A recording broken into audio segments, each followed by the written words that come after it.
Cerita rakyat Duku Patok. Alkisah di suatu desa di kaki Gunung Telomoyo, hidup dua orang laki-laki yang masing-masing dikaruniai tubuh yang cacat. Seorang buta dan seorang lagi lumpuh. Cacat kedua orang itu dibawa sejak lahir, meskipun mereka tidak lahir dari ibu dan ayah yang sama. Hari-hari dilalui oleh dua sahabat ini dengan penuh keikhlasan. Meskipun mereka cacat, namun tidak mengurangi upaya mereka untuk mandiri. Keduanya bekerja pada Tuan Karsa sebagai perawat kuda. Tuan Karsa yang kaya raya memiliki 5 ekor kuda. Kuda-kuda itu harus dimandikan di sungai dan diberi makan dengan cukup agar kuat, karena setiap hari harus menarik pedati yang membawa Tuan Karsa menjual hasil bumi ke kota. Keduanya bekerja sama saling bantu-membantu untuk mencukupi kebutuhan hidup sehari-hari, baik di tempat kerja maupun di rumah. Bila Loyo yang buta mencuci baju-baju mereka, maka Luyo yang lumpuh memasak makanan dengan aba-aba dari Loyo. Loyo membersihkan rumah, mencari air, dan setelah Loyo mengumpulkan kayu-kayu yang didapat dari hutan, Loyo kemudian memotongnya kecil-kecil untuk dijadikan kayu bakar. Keduanya begitu rukun saling bahu-membahu tanpa ada rasa iri. Semua yang mereka lakukan berdasarkan rasa saling membutuhkan dan kasih sayang. Pada suatu sore, matahari masih bersinar sangat terik. Kedua sahabat itu berjalan pulang dari rumah Tuan Karsan. Tidak seperti hari-hari yang lalu, hari ini mereka begitu lelah karena tadi ketika si Dampo dimandikan begitu bertingkah. Biasanya si Dampo sangat penurut, jinak dan manis, sehingga hanya dalam waktu setengah jam Dampo telah selesai dimandikan. Namun siang itu lain daripada hari-hari yang lalu. Si Dampo tidak mau dipegangi sehingga membuat Loyo kewalahan karena harus mengeluarkan tenaga ekstra. Dan baru setelah 1,5 jam selesailah mereka memandikan Dampo. Perjalanan pulang menuju rumah mereka harus melewati sebuah hutan kecil. Luyo digendong oleh Loyo seperti biasanya. Keduanya kelelahan, kemudian sepakat untuk berhenti sejenak di bawah pohon beringin tua di pojok hutan. Mereka kemudian duduk di sebatang pohon tumbang yang kelihatannya sudah sangat tua dan sudah cukup lama tumbangnya. Loh, bagaimana kalau sembari istirahat kita mengunyah sirih? Ajak Luyo.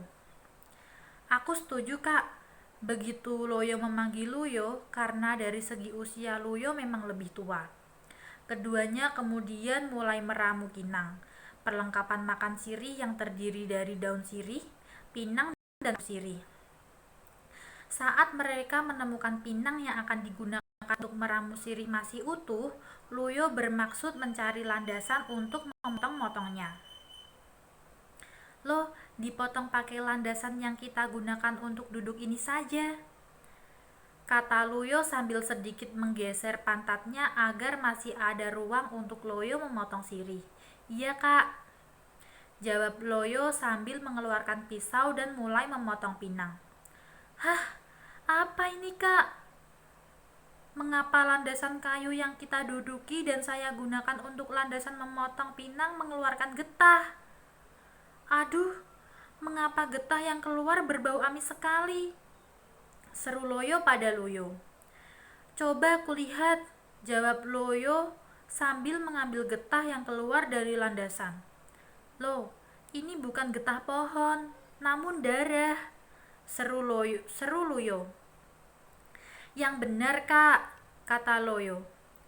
Loyo kemudian menempelkan jemarinya yang terkena darah ke hidung Loyo untuk dibahui, dan saat ia hendak menempelkan cairan ke hidung Loyo, Loyo mengangkat tangannya sehingga cairan itu sedikit mengenai mata kanan Loyo. Aneh, mata Loyo yang semula tidak dapat melihat, kini dapat melihat. Dengan kagum dan masih meliputi rasa tidak percaya diri, ia memandangi sekelilingnya.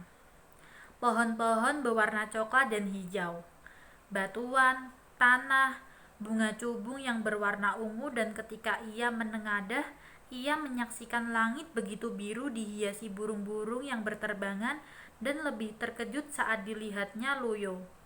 Ia berpikir, inikah yang dinamakan manusia? Berarti wujud dan rupaku juga hampir mirip dengan dia. Lalu ia berseru dan memanggil Luyo. Kak, sebelah mataku yang terpercik getah itu dapat melihat. Coba kak, kau percikan lagi di sebelah kiri, pinta Loyo. Luyo segera mengeluarkan tangannya yang masih terkena percikan getah landasan dan mengoleskannya ke mata kiri Loyo. Dan sekali lagi keajaiban muncul. Mata Loyo sebelah kiri setelah diolesi getah landasan oleh Luyo dapat melihat. Loyo kemudian bersujud di tanah mengucapkan syukur atas kesembuhannya. Lalu katanya, "Kak, coba kau balurkan getah itu di kakimu. Kalau juga ada keajaiban dari Tuhan, sehingga kakimu bisa sembuh dan kau bisa berjalan," kata Loyo. "Kak, cobalah," pinta Loyo. Setelah beberapa saat, Loyo belum mau menuruti permintaannya. "Baiklah, semoga Tuhan yang Maha Kuasa juga memberikan kesembuhan," kata Luyo. Dengan hati-hati, tangan Luyo yang masih berlepotan getah landasan dioles-oleskan pada kedua kakinya. Dan keajaiban selanjutnya terjadi. Kedua kaki Luyo bisa diangkat dan ia bisa berdiri tegak dengan kedua kakinya. "Terima kasih yang Maha Kuasa, Engkau telah membebaskanku dari penderitaan yang bertahun-tahun ini," Luyo berbisik dengan tangis sesenggukan sambil bersujud mencium tempat berpijak. Keduanya kemudian berbicara damai, berjingkrak, menari-nari, melupakan kegembiraan mereka karena terbebas dari penderitaan yang telah disandangnya bertahun-tahun. Loyo yang telah 18 tahun tidak bisa melihat, kini dapat mengamati apa saja yang ada di hadapannya. Burung-burung yang terbang tinggi di angkasa, bunga-bunga yang berwarna-warni, warna air, binatang, semua ciptaan Tuhan yang semula hanya bayangan, kini dapat dilihatnya dengan nyata. Sedang Luyo yang selama 19 tahun dapat berjalan sehingga harus meminta bantuan orang lain, kini dapat mandiri. Namun ternyata meski cacat, mereka telah sembuh, tidak mengurangi perasaan kasih sayang mereka. Mereka memutuskan untuk tetap hidup bersama, saling bekerja sama dan tolong-menolong seperti sedia kala. Saat mereka menikmati kegembiraan dengan rasa syukur yang begitu dalam, tiba-tiba mereka dikejutkan dengan suara dari sekitar tempat mereka duduk. "Loyo dan Luyo, jangan terkejut. Darah yang kau usapkan tadi adalah darahku. Amatilah tempat yang kau duduki tadi, dan bekas tempat kau gunakan untuk memotong pinang adalah bagian tubuhku," kata suara tanpa wujud itu. Loyo dan Luyo terkejut. Mereka begitu takut, telah membuat kesalahan dengan melukai batang pohon yang mereka duduki. Mereka kemudian mengamatinya, dan lebih terkejut lagi setelah diamati secara seksama. Ternyata mereka kira batang tumbang itu adalah tubuh seekor ular raksasa. "Kalian berdua jangan takut. Batang yang kalian duduki adalah bagian dari tubuhku. Namaku Baru Klinting. Aku sedang bertapa dalam upaya mencari ayahku. Namun, ada satu permintaan dariku, jangan kau katakan pada seorang pun kecuali kalian berdua. Perihal yang baru saja terjadi, karena apabila ada orang tahu, maka mereka tentu akan membunuhku. Kalian mau berjanji?" tanya Baru Klinting. Loyo dan Luyo segera menganggukkan kepala bersamaan. "Ya, naga Baru Klinting, kami berjanji.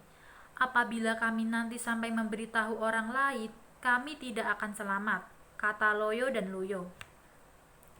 Sekarang pergilah ke desa Patok, di sana sedang diadakan pesta merti desa. Banyak makanan dan minuman serta hiburan akan disuguhkan. Bantulah penduduk mempersiapkannya, kata Baru Klinting. Loyo dan Luyo segera bergegas menuju desa Patok untuk melihat keramaian dan membantu penduduk menyiapkan pesta. Ada yang sedang mempersiapkan panggung hiburan, membersihkan halaman yang akan dipakai tempat pesta, memasang janur kuning untuk hiasan, dan tidak kalah sibuk adalah bagian dapur. Dapur merupakan bagian terpenting dalam perhelatan itu. Namun sampai cukup siang para paraga yang bertugas di dapur belum juga mendapatkan bahan baku lauk pesta. Sampai Loyo dan Luyo datang mendekat ke lokasi perhelatan, kemudian menyapa orang-orang yang sedang sibuk bebenah.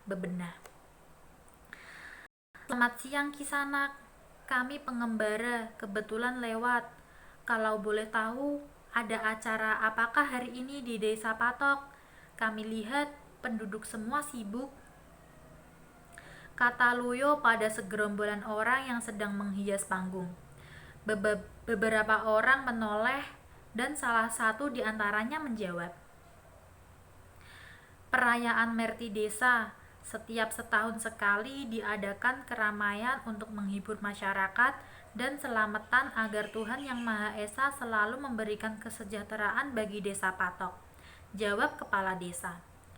Di saat Loyo dan Luyo berbincang-bincang dengan penduduk yang sedang mempersiapkan pesta, datang beberapa orang dan melaporkan pada kepala desa bahwa sampai siang itu mereka belum berhasil menemukan hewan buruan bakal lauk pesta.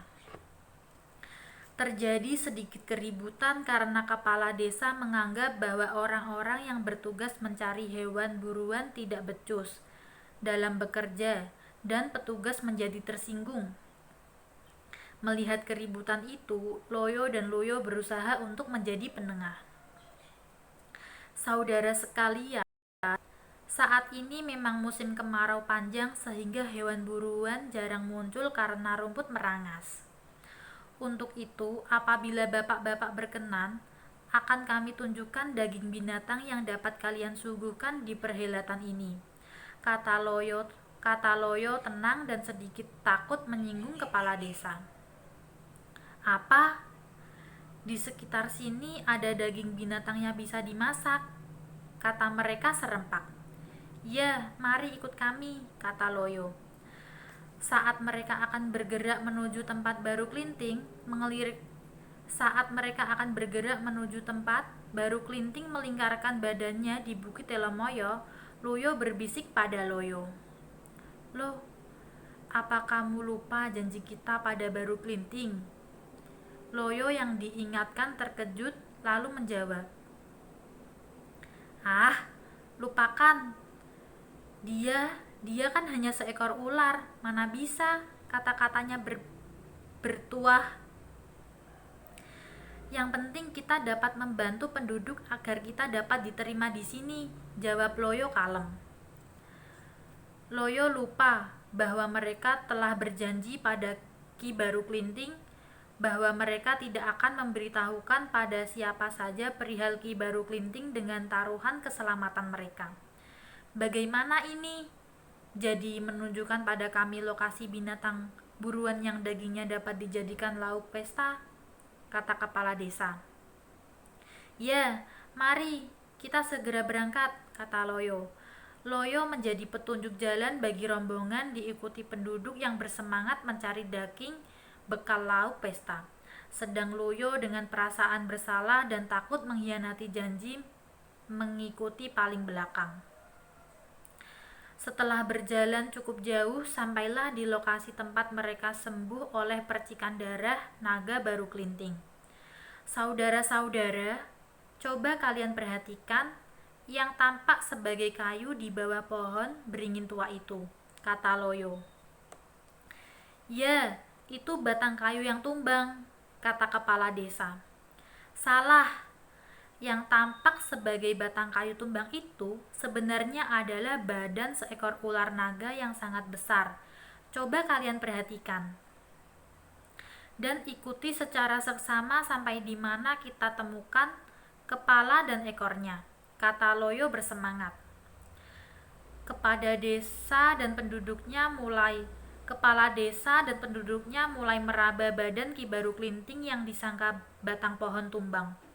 Mereka terkejut, namun juga begitu bergembira bahwasanya pada hari itu mereka akan segera mendapatkan daging buruan untuk lauk pesta. Beramai-ramai mereka mulai memotong-motong tubuh Ki Baru Klinting.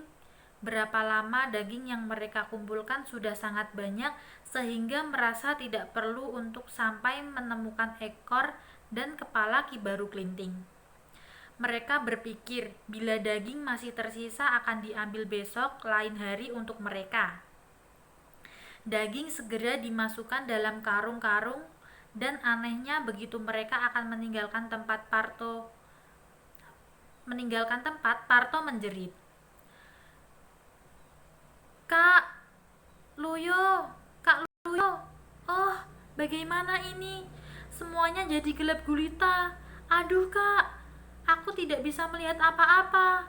Aduh kak, aduh. Luyo, mengapa jadi begini? Teriak Loyo di tengah isaknya. Ada apa Loyo? Kenapa kamu berteriak-teriak begitu? Jawab Luyo. Ternyata setelah penduduk memotong-motong tubuh Ki Baru Klinting yang berupa ular raksasa, keajaiban terjadi. Kedua mata Loyo yang semula sudah dapat melihat kembali buta. Ya Tuhan, inilah murkamu karena kau ingkar janji. Ya Tuhan yang Maha Esa, ampuni aku. Begitu isak Loyo. Loyo begitu menyesali semua perbuatannya. Loyo yang tidak mengingkari sumpah janjinya pada Ki Baru Klinting ternyata tetap berjalan tegak. Kedua sahabat itu pun berangkulan. Loyo yang menyesali pengkhianatan bersujud sambil berdoa. Yang Maha Kuasa, ampunilah hamba, dosa hamba, kehilafan hamba, dan hamba akibat tidak menepati janji hamba. Kini hukumanmu.